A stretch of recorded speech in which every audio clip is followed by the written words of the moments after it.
All right. Shabbat Shalom, Yasharat. Shabbat Shalom, Mashpaka. Shabbat Shalom. Trust everybody's having an awesome Shabbat so far. Lost the phone signal for a short time, and I know why. If your mind's not on YAHUAH, connected to Him, then you're not protected. They can they're closing in on you more and more, the demonic spirits, and it manifests into your reality, and then boom, it can affect you and mess with you, and that was my fault. Because I started paying too much attention at everybody and everything around me. I was giving energy, so I was shining. I was drawing them in. I was making known my location to them in the cosmic realm, till where finally they closed in and struck me, bam, and that manifested.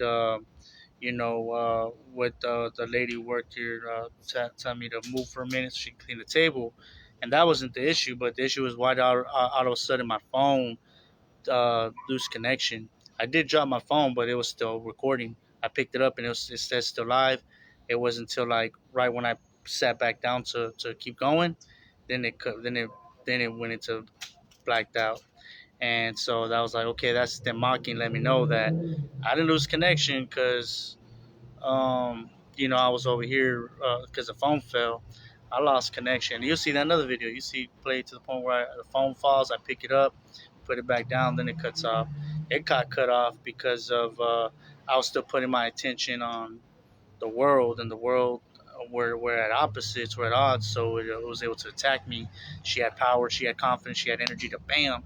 When her energy projected, like I hate you, like I don't like you, like I despise you, that was the energy Satan needed to take that and cut off my phone connection. And that's how spiritual warfare works. So you can't put any attention, energy on the world or on the negative. You just got to stay connected to Yah.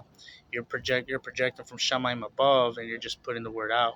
Once you consider yourself here in the world and you're making social connections, like you're a part of it, then you're a part of it. You bring yourself down, and then they got you, and then you kind of just operating like from a fleshly position, trying to reach up instead of from a Shamaim already up position at Mount Sion with YAHUSHA projecting, just looking down and throwing some ruach, putting some living waters, raining some living ma'im down from above, manifesting this way. So yeah, when my phone fell, in a sense, energetically was a manifestation of getting struck. Like because when the word goes off, and then after that my word went off, it's like cutting me off. You know what I'm saying? Like I got killed, like in a video game, and then you come back round two, fight. That's all parables of cosmic realms, realities of the truth. So it's like, all right, get back up, come back to Chai, and try again. And we see that in the book of Adam and Hua. He constantly died and like kept falling as dead, and Yahusha had to keep reviving him. So in the cosmic realm, we're constantly, you know, spiritually dying and being raised up again over and over. But let's go. Matatyahu, Matthew chapter 22. All right, let's do it. All that to say from the previous video, don't give too much energy to imagination and creativity, thinking that's Yahuwah's giving you a gift of creativity to do something and be somebody in this world. You got the wrong Yahuwah. You got the wrong mighty one right there. All right? So we're just supposed to be vessels of his word. And we do all that in the next new Shamayim Manuares. We don't do that here. That's not for us here. See what I'm saying? We just have this mission right here. Put the word out and live it. Just the basics. Lock it in so it's eternal in us. And then we be eternal. And then we can um, express all the creative activities that come along with that, in line with it. All right. So Matthew chapter 22. Verse 34. But the Parashim, the Pharisees, having heard that he had silenced the Sadducees, were gathered together, and one of them, one learned in the Torah, questioned, trying him, and saying, Rabbi, what is the great command in the Torah? And Yahusha said to him, You shall ahava Yahuwah your Elohim with all your love, and with all your nafash, and with all your yatzad, with all your mind.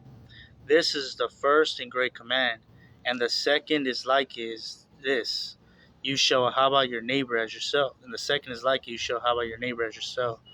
On these two commands hang all the Torah and the Nabim. And when the Parashim were gathered together, Yahusha asked them, saying, "What do you think concerning Hamashiach? Whose bond is he?" They said to him, "Of Dawood." He said to them, "Then how does Dawood in the Ruach call him Adani, saying, Yahuwah said to Adani, sit at my right hand until I make your enemies a footstool for your feet? If then Dawood calls him Adani, how is he his bond?"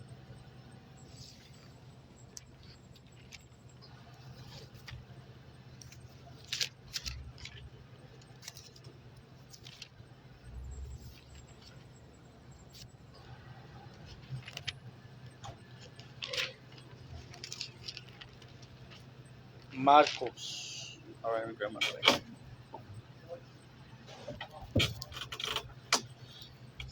All right. So Mark 12:28. And one of the scribes coming near, hearing them reasoning together, knowing that he had answered them well, asked him, "What is the first command of all?" And Yahusha answered him, "The first of all the commands is, Hear, O Yasharal, Yahuwah Alahainu, Yahuwah Achad is one, and you shall Ahaba Yahuwah, your Elohim, with all your love, and with all your nafash, and with all your yatzar, and with all your gabar."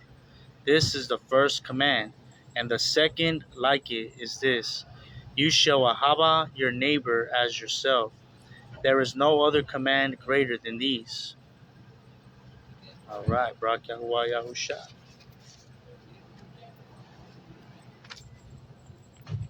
So Yahusha, two accounts of him saying the same thing, that the two great commands is to Ahaba Yahuwah with all our mind, love, being, and strength, our mind, our yatzad, love, nafash, and gabar, and to Ahaba our neighbor as ourselves. Where was he getting that from? Was he just making that up? Well, let's listen and see if we can hear anything in the Torah that says something like that. So let's pay attention really close and see if we can spot and find where Yahusha says to Ahava Yahuwah with all your mind, being in strength, and Ahava your neighbor as yourself in the commandments in the Torah. Dabarim, Deuteronomy chapter 5. And Masha called all Yasharal and said to them, Hear, O Yasharal, the laws and right rulings that I speak in your hearing this yom, and you shall learn them and guard to do them. Yahuwah, our Elohim, made a covenant with us in Horeb. Yahuwah did not make this covenant with our Abim, but with us, those who are here this yom. All of us who are alive, Yahuwah spoke with you face to face on the mountain from the midst of the fire. I stood between Yahuwah and you at that time to declare to you the word of Yahuwah. For you were afraid because of the fire, and you did not go up the mountain, saying, I am Yahuwah, your Elohim, who brought you out of the land of Natsarym, you out of the house of bondage. You have no other mighty ones against my face. You do not make for yourself a carved image, any likeness of what is in the Shamayim above, or what is in the Arats beneath, or what is in the Ma'im under the Arats. You do not bow down to them, nor serve them, for I, Yahuwah, your Elohim, am a jealous Al, visiting the wickedness of the Abim upon the children to the third and fourth generations of those who hate me, but showing steadfast, loving, committed kindness, chasad, to thousands, to those who ahaba me and guard my commandments. There it is. Those who ahaba me and guard my commands. Okay. You do not bring the name, the Shama of Yahuwah, your Elohim, to naught, for Yahuwah does not leave him unpunished. Let's see if we can find more. Yahuwah does not leave him unpunished who brings his name to naught. Guard the Shabbat Yom, to Kadash it, as Yahuwah your Elohim commanded you. 6 Yamim you labor, and shall do all your work. But the 7th Yom is a Shabbat of Yahuwah your Elohim. You do not do any work. You, nor your bond, nor your bat, nor your male servant, nor your female servant, nor your ox, nor your donkey, nor any of your cattle, nor your stranger who is within your gates, so that your male servant and your female servant rest as you do. And you shall remember that you were a slave in the land of Natsarym, and that YAHUAH, your Elohim, brought you out from there by a strong hand and by an outstretched arm. Therefore, YAHUAH, your Elohim, commanded you to perform the Shabbat Yom. Respect your Abba and your Amma, as YAHUAH, your Elohim, has commanded you, so that your Yamim are prolonged, so that it is well with you on the land that YAHUAH, your Elohim, is giving you. You do not murder. You do not commit adultery. You do not steal. You do not bear false witness against your neighbor. You do not covet your neighbor's wife, nor do you desire your neighbor's house, his field, nor his male servant, nor his female servant, his ox, nor his donkey, or whatever belongs to your neighbor. These words YAHUAH spoke to all your congregation in the mountain from the midst of the fire, of the cloud, and of the dense cloud, with a loud voice, and he added no more. And he wrote them on 2 tablets of stone, sapphire stone, and gave them to me.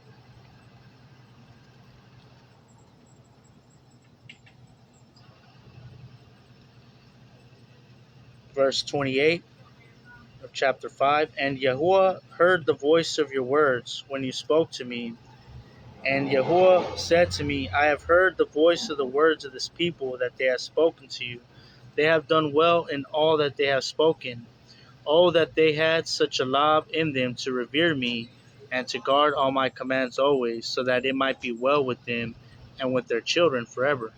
This was when the people said, you go speak to YAHUAH. Let us not hear him, for who has heard the voice of YAHUAH and lived? And he says, all that they have spoken well, all that they had such a love to revere me and to guard my commands always, that it might be well with them and with their children, dur, forever. Go say to them, return to your tents, but you stand here by me, and let me speak to you all the commands and the laws and the right rulings that you are to teach them, and they shall do them in the land that I am giving them to possess. All right, so I'm going to just go to chapter 6. And this is the command, the laws, and the right rulings that YAHUAH, your Elohim, has commanded to teach you to do in the land that you are passing over to possess, so that you revere YAHUAH, your Elohim, to guard all his laws and his commands that I command you, and your bond and your grand bond, all the Yamim of your high, so that your Yamim be prolonged. And you shall hear, O Yasharad, and shall guard to do that it might be well with you, and that you increase greatly, as YAHUAH, Elohim of your Abim, has spoken to you, a land flowing with milk and honey. Hear, O Yasharad, YAHUAH, Eloheinu, YAHUAH, Echad is one. Hey, that sounds familiar. That sounds like what YAHUSHA said in Mark 12:28. He quoted exactly from Deuteronomy 6:4, Dabarim 6:4. Hear, O Yasharal, YAHUAH, Eloheinu, our Elohim, YAHUAH, Echad is one. And you shall Ahaba YAHUAH, your Elohim, with all your love, and with all your nafash, and with all your gabar. And these words, not the words about just loving them, but all these commands he just stated that we just went over and read, all these words that I am commanding you this yom shall be in your love, and you shall impress them upon your children, and shall speak of them when you sit in your house, and when you walk by the way, and when you lie down, and when you rise up, and shall bind them as a sign on your hand, and they shall be as frontlets between your eyes. And you shall write them on the doorposts of your house and on your gates. And it shall be when YAHUAH, your Elohim, brings you into the land that he swore to your Abim, to Abraham, to Yitzchak, and to Jacob, to give you great and tub cities that you did not build, and houses filled with all kinds of tubes that you did not fill, and wells dug that you did not dig, and vineyards and olive trees that you did not plant. And you shall eat and be satisfied. Be on guard, lest you forget Yahuwah, who brought you out of the land of Natsarym from the house of bondage. Revere Yahuwah, your Elohim, and serve him, and swear by his name. Do not go after the other mighty ones, the mighty ones of the peoples who are all around you. For Yahuwah, your Elohim, is a jealous Ad in your midst, lest the displeasure of Yahuwah, your Elohim, burn against you. Then he shall destroy you from the face of the Arats. Do not try Yahuwah, your Elohim, as you tried him in Massa. Diligently guard the commands of Yahuwah, your Elohim, and his witnesses, and his laws that he has commanded you. And you shall do what is right and due in the eyes of Yahuwah, that it might be well with you. And you shall go in and possess the due land of where Yahuwah swore to your Abim, to drive out all your enemies from before you, as Yahuwah has spoken. When your Banim ask you in time to come, saying, what is the meaning of the witnesses and the laws and the right rulings that Yahuwah your Elohim has commanded you? Then you shall say to your bond, we were slaves of Pharaoh in Mitzrayim, and Yahuwah brought us out of Mitzrayim with a strong hand. And Yahuwah sent signs and wonders, great and grievous, upon Mitzrayim, upon Pharaoh, and upon all his household before our eyes. And he brought us out from there to bring us in, to give us the land of where he swore to our Abim. And Yahuwah commanded us to do all these laws, to revere Yahuwah, our Elohim, for our dub always, to keep us alive as it is this yom. And it is righteousness for us when we guard to do all this command before Yahuwah, our Elohim, as he has commanded us. Hallelujah, YAHUSHA. Try not to say too much, but I did notice the shift difference when I started speaking and getting excited in my own passion. Man, it might have been somewhat fleshly, getting inspired to want to speak on these things. But the sun came out and got really hot. Before it was just all nice and gloomy and overcast. And scripture always talks about the covering being a shade from the heat, from the judgment, from destruction. And so I always feel I always notice he reflects that. Like when I'm connected to him, it's overcast. It's cool. It's a cool yom.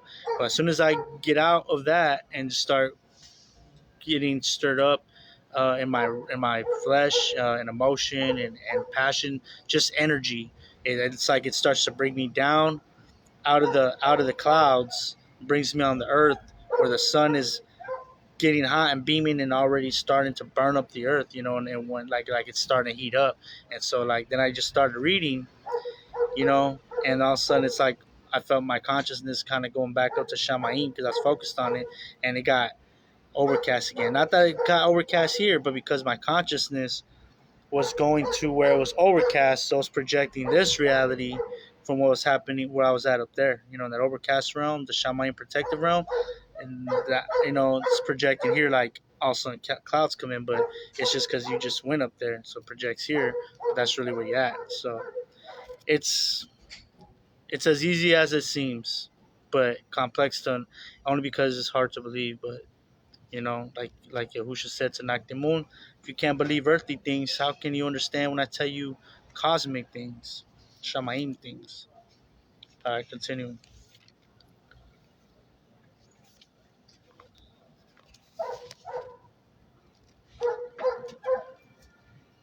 Shamut, Exodus, chapter 23.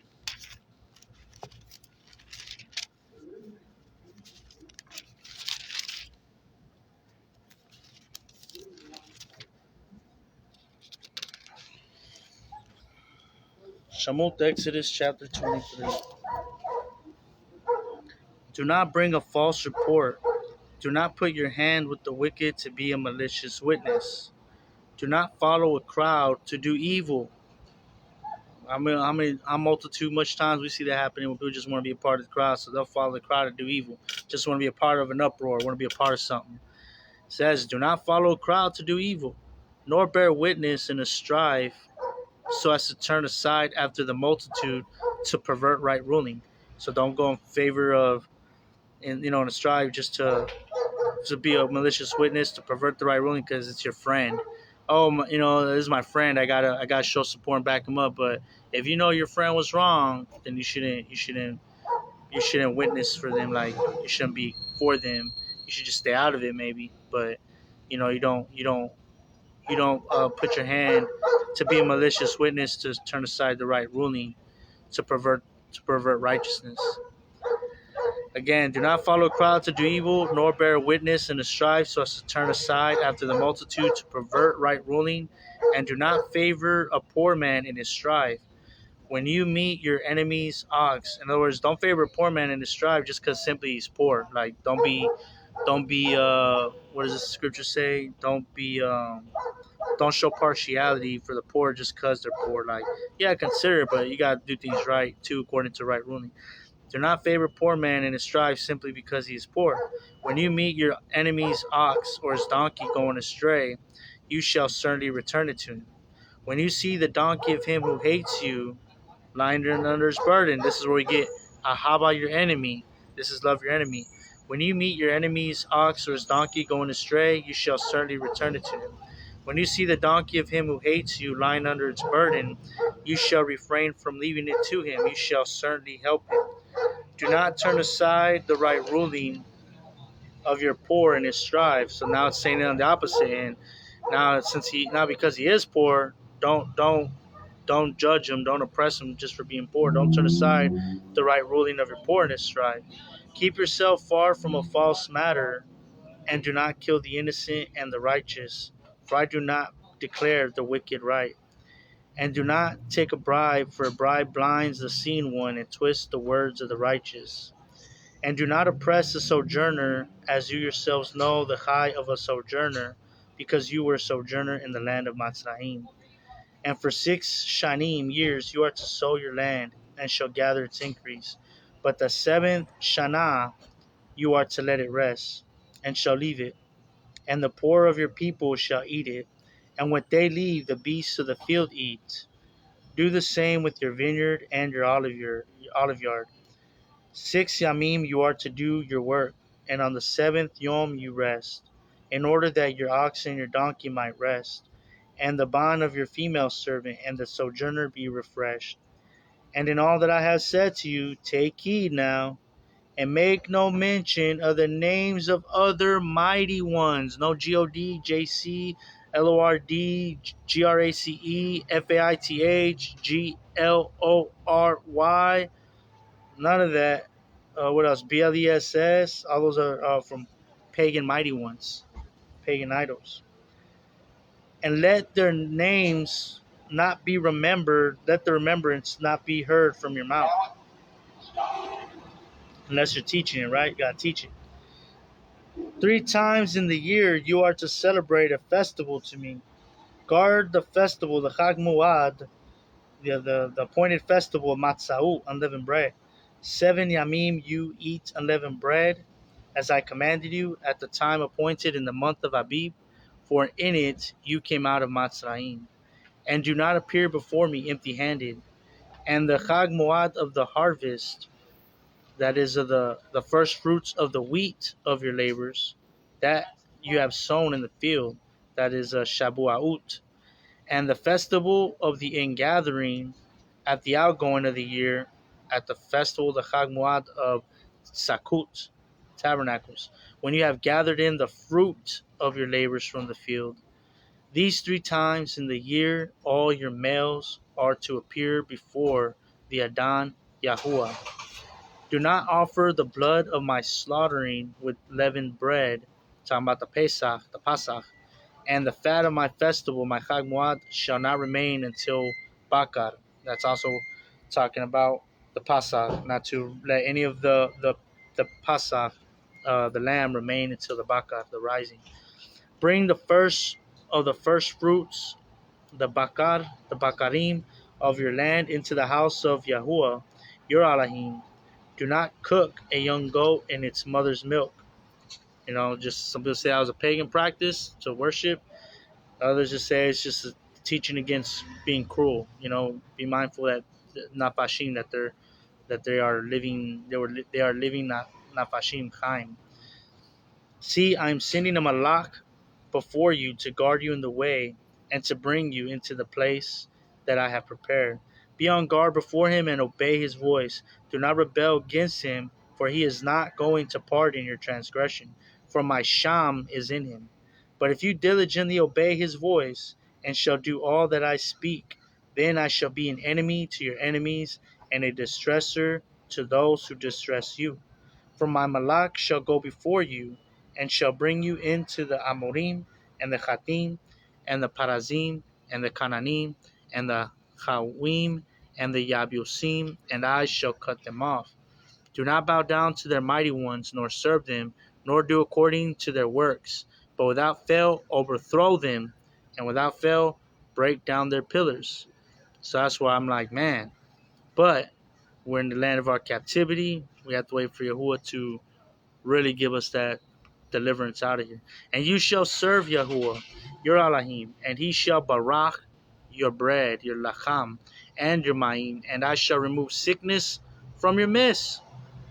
If you what?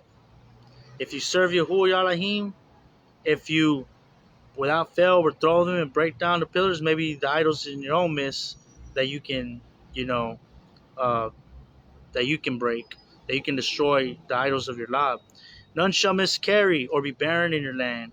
I shall fill the number of your yamim.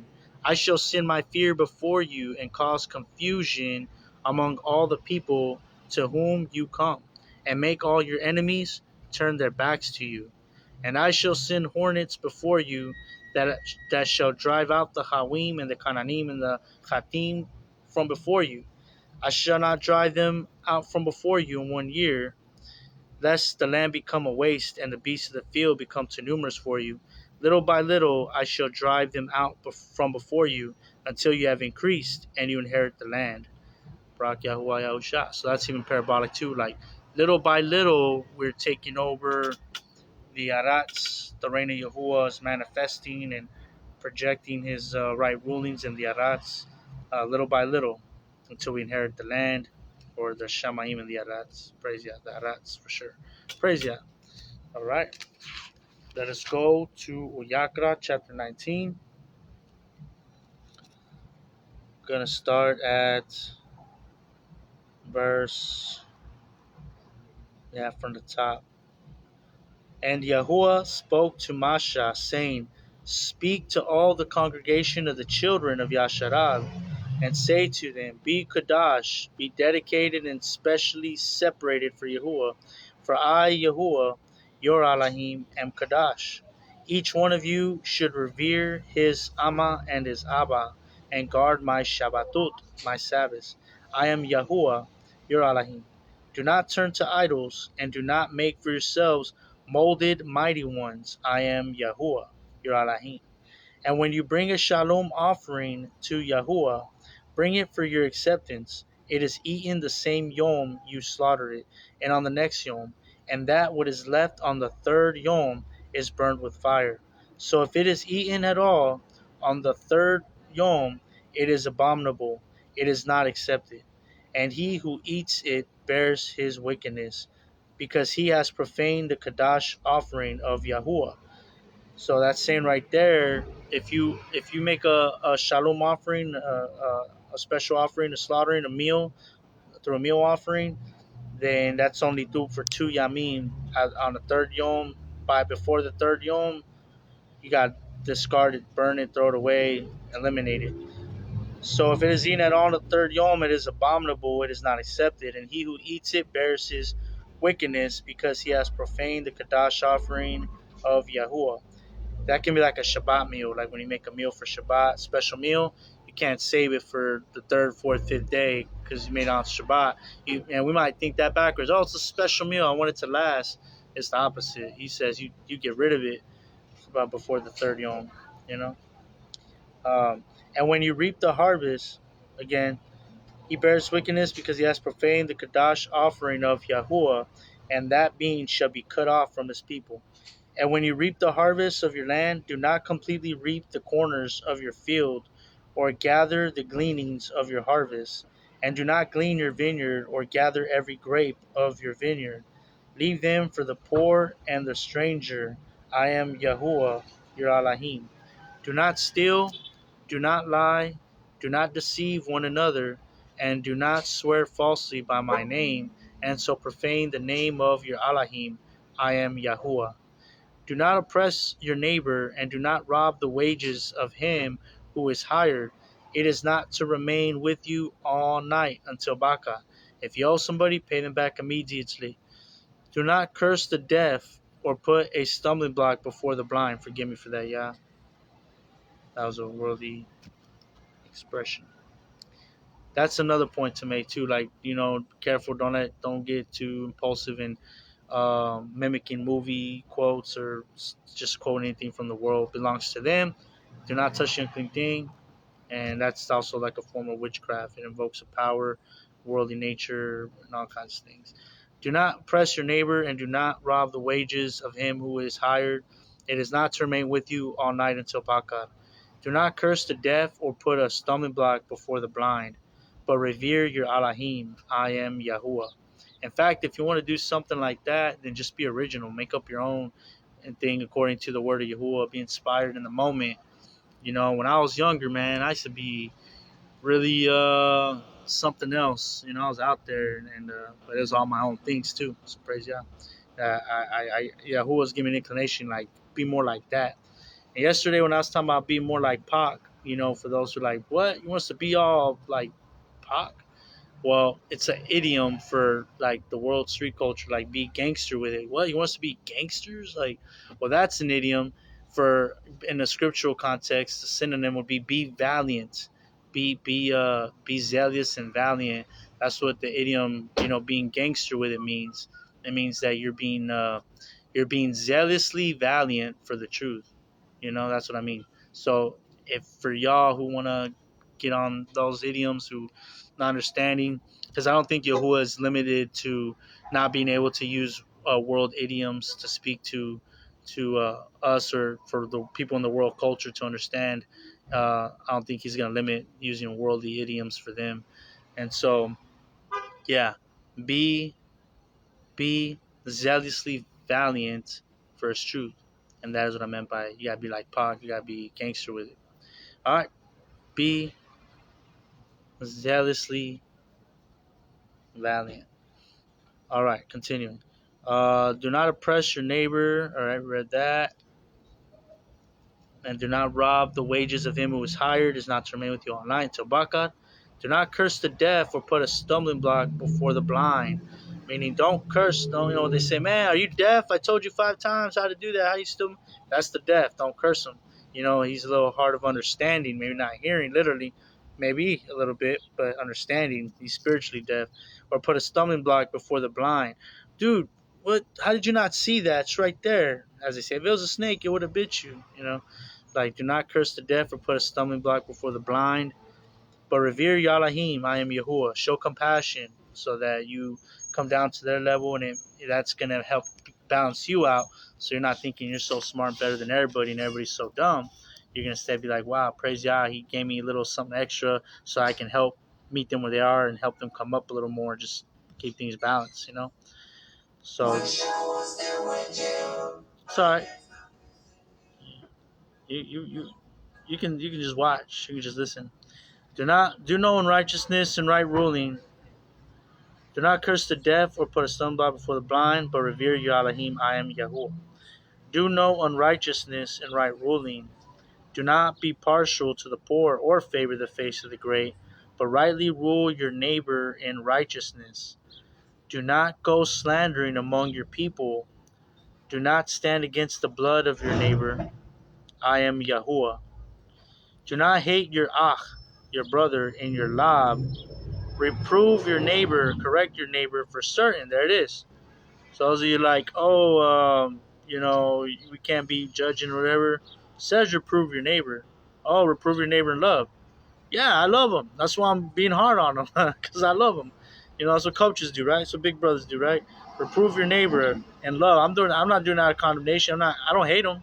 If I'm reproving, it's because that's how much I love them. I'm taking the time and the patience, the passion, my energy. I can't help but care, and I'm gonna get a little tough on you because I loved you. If I didn't love you, I wouldn't say nothing to you. There's a difference between condemning the enemy or whatever, like judging or whatever, however you want to call it, look at it, and like being a little hard. That to me is reproving your neighbor in love. Reprove your neighbor. Put it this way: I promise you, I know that the way Yahuwah uses me, it gets the job done. It gets the fruit. And man, it's not right away, but that's the point. It's more that pruning method. You got to sometimes prune the branches, clip, just straight samurai chop down. They're flourishing with all these branches, but they only got two little fruits that are looking like they're gonna fall, and they're not even ripe yet. Like, you know what? Chop, chop, chop, chop, chop, slice and dice them, and it's like, then they're all circumcised in the lob and cut down, and all sad and all, what was mean, he hurt me and you were mean, and they humble down, and guess what happens? Boom, then they just start to flourish, and then they start producing fruit, and then, like, it might take a year, it might take a few years, but then, like, man, ever since that moment, praise Yah. All right, so continue. Do not hate your lab. Do not hate your ach in your lab. Reprove your neighbor for certain and bear no sin because of him. Don't let him sin. Bear no sin because of him. Don't watch and allow it. Don't just sit there with they say, turning a blind eye. Like, you know that they're messing up, even to some measure, but you just pull out for them. Just let them do it. No, reprove your neighbor for certain and bear no sin because of them. Don't continue letting them do that. Do not take vengeance or bear a grudge against the children of your people. Don't let that get you to the point where you're taking vengeance, because they might respond bad back about your advice. You correct them, they get angry, whatnot. Hey, that escalates to the next negative side. Do not take vengeance or bear a grudge against the children of your people, and you shall ahaba your neighbor as yourself. I am Yahuwah. There it is. That's where Yahusha was speaking from. All of this. He was saying, do all of this. How do we know that? The very next verse. Guard my laws. Verse 19. Right after it says, and you shall haba your neighbor as yourself. I am Yahuwah. Guard my laws. Do not let your livestock mate with another kind. That's just as important. Do not sow your field with mixed seed. That's just as important as loving your neighbor as yourself. And do not put a garment woven of two sorts of thread upon you. Just as important. Because he wants a Kadash nation. It's Kurashah right there. All 100% cotton. 100% cotton. Clothes, pants, all of that. All right. And when a man has intercourse with a woman who is a female servant engaged to a man, we won't. I don't go there. I don't usually go there. Let me continue. Let's get down to verse 26, because that's talking about them times. Uyakra 26. Do not eat with the blood. Do not practice divination or magic. So no eating the blood. You definitely don't want medium rare, which is bloody. Definitely want to cook it. Nothing wrong with a little pink, a little juice. The blood is referring to the actual blood from the arteries itself. When they wouldn't even drain the blood, they just cooked it, and they would even like make the blood get cooked from the arteries into a jello and eat the blood. That's why it says do not eat the blood. You know, so that's talking about the blood from the arteries, not the muscle juices, not the pink from the muscle. All right, the actual blood in the arteries, the veins. Continuing. Do not eat with the blood. Do not practice divination or magic.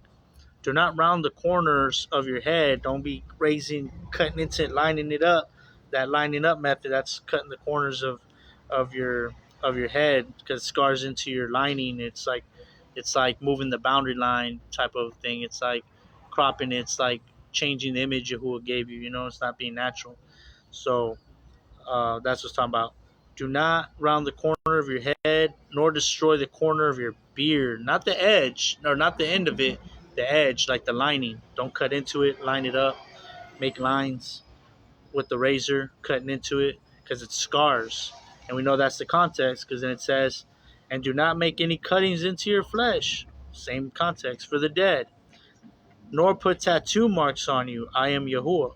So don't cut your skin in any kind of way. Don't mar into the skin for cosmetic purposes, to to shave into your lining and line up the edge up and lining up the headline and the neckline, and don't shave into the beard line, and, cutting into it with the razor. And don't do it for tattoo reasons. Don't do it for the dead, and don't do it for tattoo reasons. Don't cut into your skin. I am Yahuwah. That's what he's saying. I am Yahuwah. Do not profane your bat by making her a whore, so that the land does not whore, and the land becomes filled with wickedness. Guard my Shabbatut and reverence my Makdash. I am Yahuwah. Do not turn to mediums, and do not seek after spiritists to be defiled by them. That's all the tarot card reading, fortune tellers, and crystal balls, and all of that. That's what's talking about. Mediums, talking to the dead, right? All of that. Do not turn to mediums, and do not seek after spiritists, to be defiled by them. I am Yahuwah, your Elohim. So no new age, weird, connecting to other spirits, cosmic realm spirits, and after Chai, and all that reincarnation, and what else? The yoga stuff. None of that. I am Yahuwah, your Elohim. Rise up before the gray-headed, and you shall favor the face of an old man, and shall revere your Elohim. I am Yahuwah. Oh, he's so kind. Show some compassion, respect for the elderly. And when a stranger sojourns with you in your land, do not oppress him. Let the stranger who dwells among you. So real quick, how can you reverence, favor the face before an old man and all that? Rise up before the gray headed. What's that talking about? You just gonna rise up like you sit up for like a woman when a woman sits down kind of thing? No, that's talking about like you rise up to help them. Like, you see an old man, oh, get up and make sure, like, help him to a seat, open the door for him. That's what that's talking about. And you shall favor the face of an old man, and shall revere your Elohim. I am Yahuwah. And when a stranger sojourns with you in your land, do not oppress him. Let the stranger who dwells among you be to you as the native among you, and you shall ahava him as yourself. For you were strangers in the land of Natsarym. I am Yahuwah, your Elohim. Do no unrighteousness in right ruling, in measurement of length and weight, or in measuring liquids. Have right scales and right weights, and a right alpha, and a right hin. I am Yahuwah, your Elohim, who brought you out of the land of Natsarym. And you shall guard all my laws and all my right rulings, and do them. I am Yahuwah. BARAK YAHUAH YAHUSHA. Praise Yah. Praise YAHUAH YAHUSHA.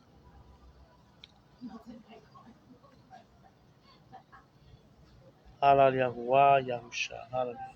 Halal YAHUAH YAHUSHA. Halal YAHUAH YAHUSHA. Hallelujah.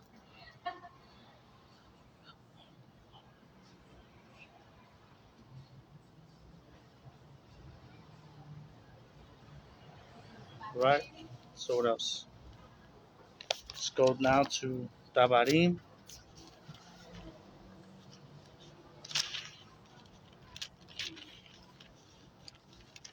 chapter 10. You know what? Well, we're here. Flipped open on 14.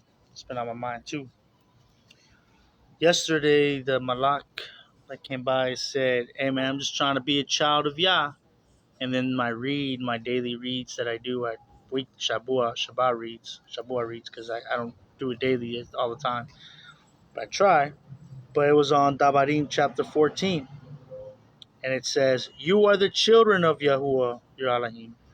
And that reminded me when he said, "I'm just trying to be a child of Yah," and bam, there it is. You are the children of Yahuwah, your Elohim. He knew. And then, so we're going to read this. Do not cut yourselves, nor shave the front of your heads for the dead. There it is again. For you are a Kodash people to Yahuwah, your Elohim. And Yahuwah has chosen you to be a people for himself, a treasured possession above all the peoples who are on the face of the Arats.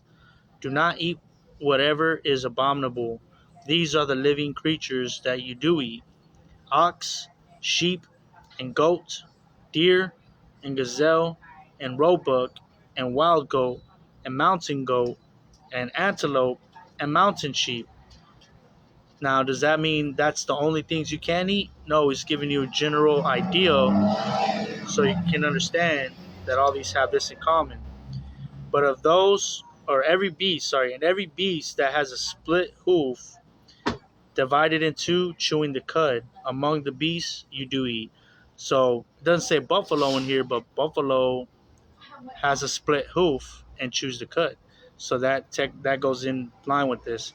He's not going to say everything, just like those things that as a general idea. I say that to say, like when it says, "Do not mix a garment," or do not put on a garment of mixed threads, mixed fabrics. One of the versions, Uyakra, one of the accounts says, um, as of wool and linen, wool and cotton, or something like that, because it doesn't really matter. I don't look at that one, because then I read the one from Shamut. From Uyakra 19, it doesn't mention the wool and linen or wool and cotton or whatever.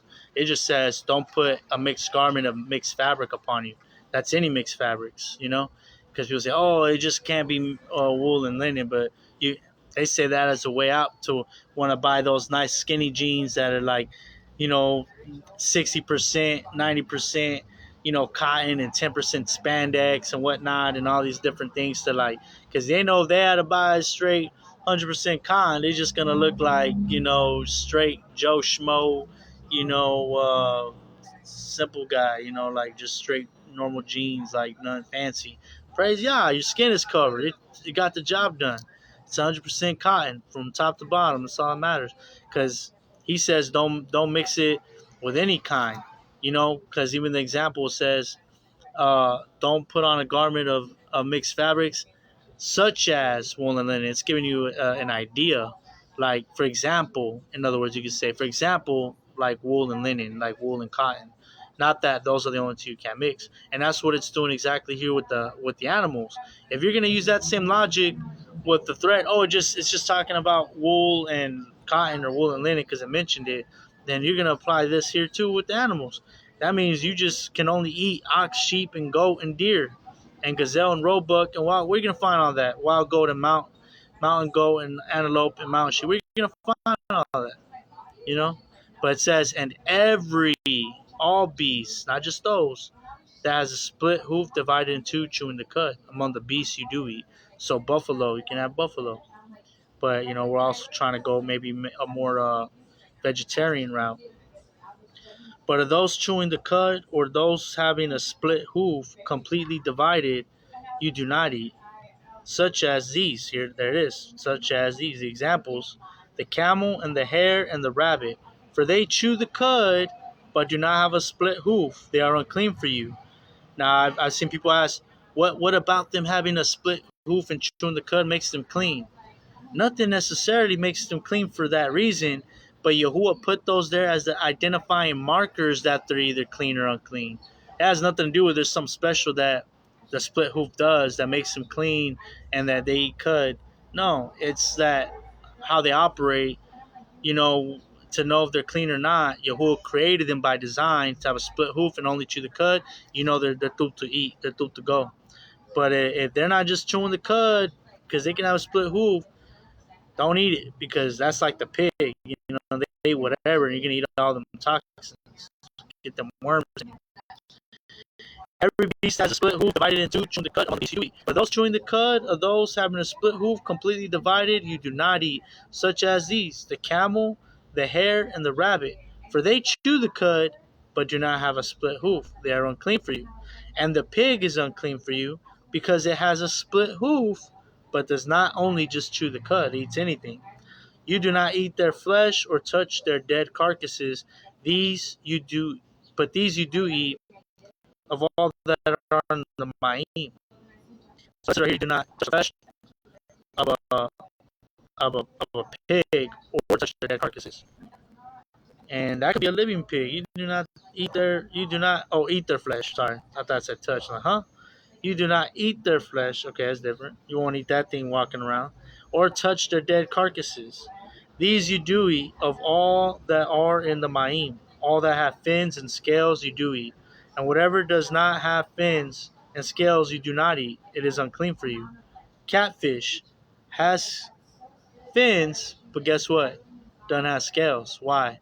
Some special makes it clean or unclean because that? No. That's just the identifying marker Yahuwah gave it to show that it's unclean and point shows to be true. It's a bottom feeder. Catfish are bottom feeders. Sharks are scavengers, kind of whatever too. Eat whatever. So all those things will not, we shall see, shall not have, uh, scales. They have the different type of skin, or they don't have scales. They might have a crustacean and all that. You don't eat it.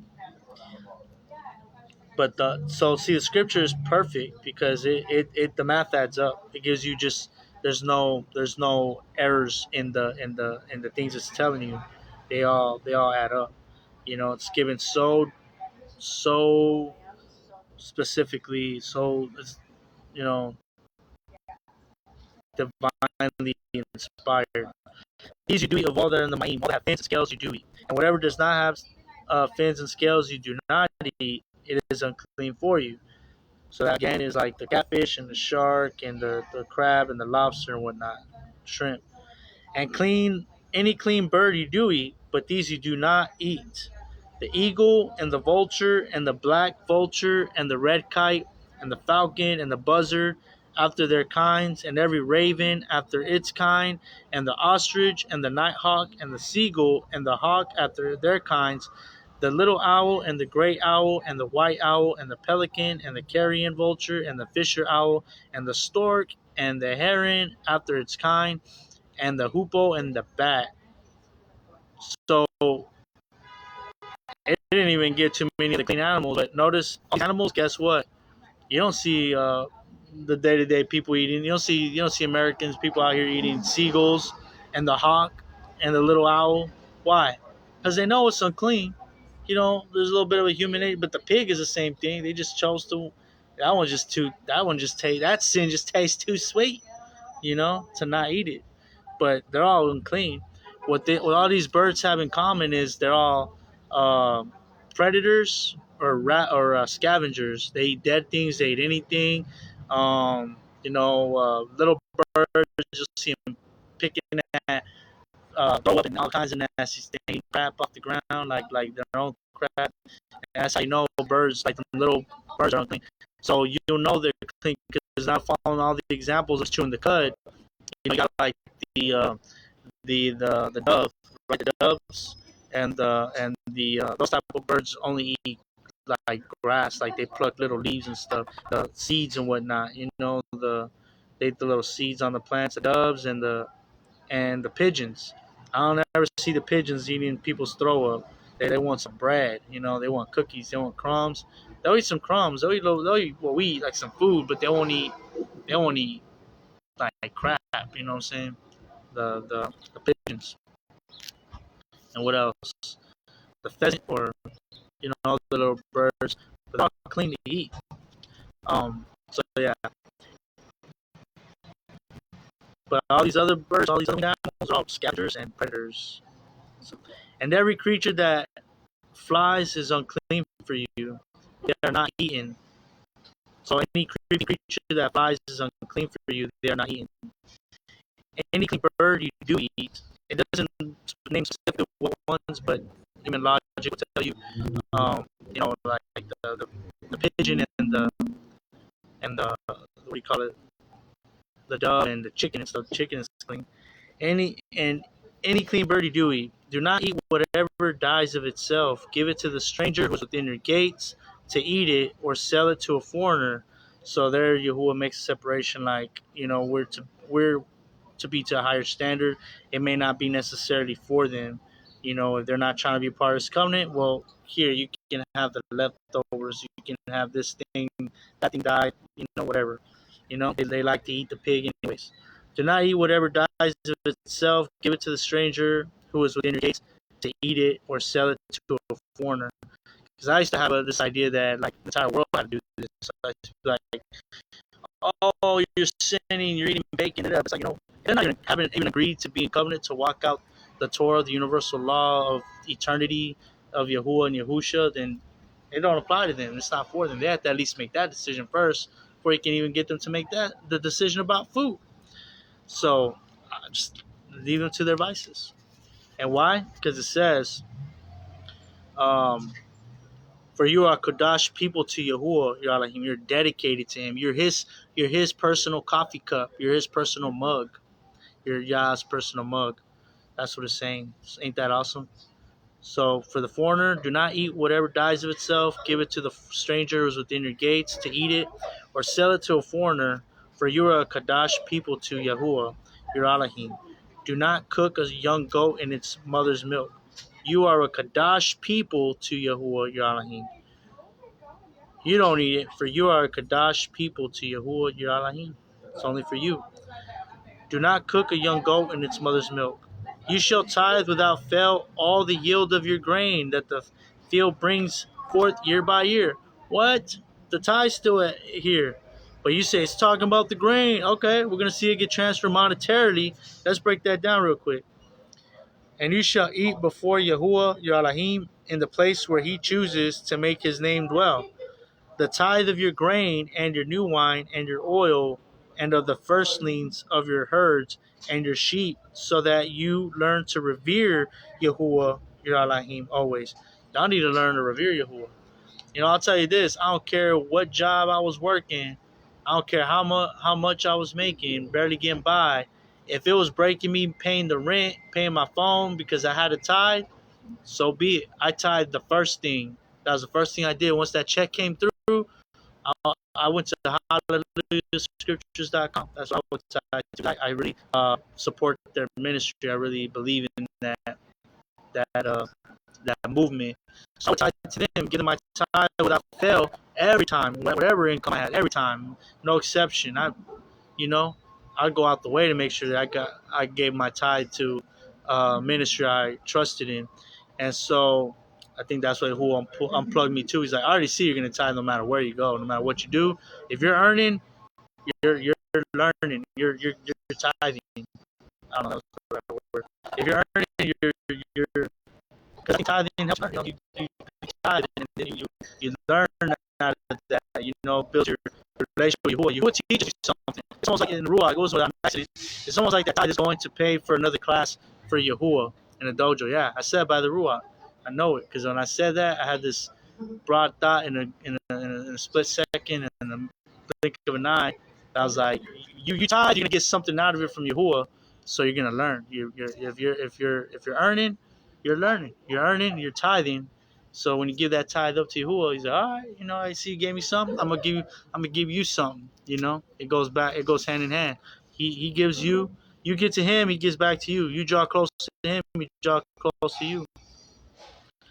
That's the scripture. That's the word. That's Torah. The math adds up.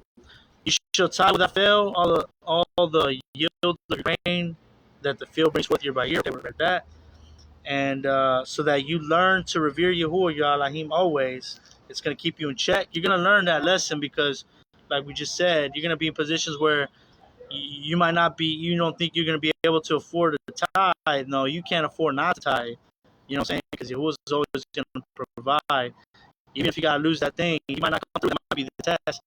You're gonna learn through that to revere Yahuwah, and that he's gonna take care of you. Either way, make you better. Because you end up not being able to pay rent, you lose your spot. Whatever happens, you're gonna learn to fear Yahuwah, no matter what you gotta lose in this worldly high to gain all that he is, all that is him eternally. It's worth it.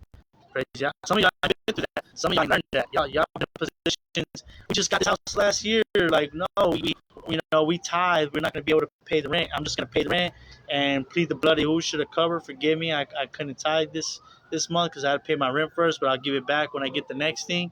You don't think he remembers that? You don't think that's going to go against you some kind of way? You don't think that shifted the path of your reality? And it's already like there's no going back. That was a fork in the road that already started branching out to another direction. It's hard to cut into the rock to go back to the other side from there because you're going to have to repeat that again. But what's going to happen if we lose everything? Hey, to lose is gain. You lose everything. For loser, I shall find it. You said it yourself.